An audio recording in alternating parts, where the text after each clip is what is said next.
ఈరోజు నీ తమ్ముంది ఒక 200 కోట్లది ఒకటే చెప్పిన. ఒకవేళ ఎవరైనా నాకు కౌంటర్ ఇచ్చిండ్రు అనుకోండి, మిగతా అన్ని కూడా బయటికి తీయాల్సి వస్తుంది.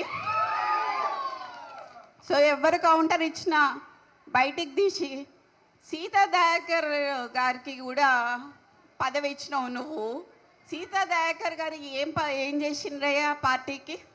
అసలు ఎక్కడ పార్టీ ఆమె ఎక్కడి నుంచి వచ్చింది?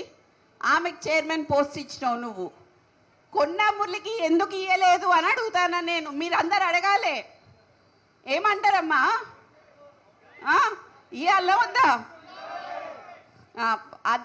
అది కొంచెం ప్రెస్ వాళ్ళందరికీ మీ అందరికీ చెప్తున్నాను సార్, మీరు దయచేసి కొంచెం ఈ విషయాన్ని సీరియస్గా తీసుకోదలుచుకోవాలి అని చెప్పి మీ బ్యూరో చీఫ్లందరికీ నేను హృదయపూర్వకంగా మీకు చెప్తున్నాను. ఎందుకు అనంటే ఒక బీసీ నాయకుడిని మీరు చేయబట్టి ఈరోజు ఈ స్థాయి వరకు వచ్చినాడు ఆయన. ఎందుకనంటే మీరు పాత్రికేయ మిత్రులు చాలామంది హెల్ప్ చేసినారు ఆయనకి, ఆయన కష్టకాలంలో ఉన్నప్పుడు. ఈసారి కూడా ఖచ్చితంగా అచ్చ కాంగ్రెస్ పచ్చ కాంగ్రెస్ అనేది మీరు ఖచ్చితంగా బయట పెట్టాలని చెప్పి మిమ్మల్ని నేను సవినయంగా కోరుకుంటున్నాను. ఈరోజు ఇక్కడికి వచ్చిన అందరికీ నా హృదయపూర్వక నమస్కారాలు మరియు పాదాభివందనాలు.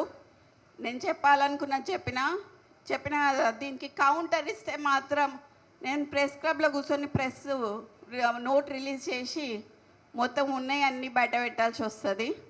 సో అందుకని చెప్పి ఇక్కడితో ముగిస్తున్నా. Thank you so much. జై కొండా, కొండా మురళీధరరావు నాయకత్వం, కొండా సురేఖ నాయకత్వం, అబ్బుర పులి, జై కొండా. Thank you.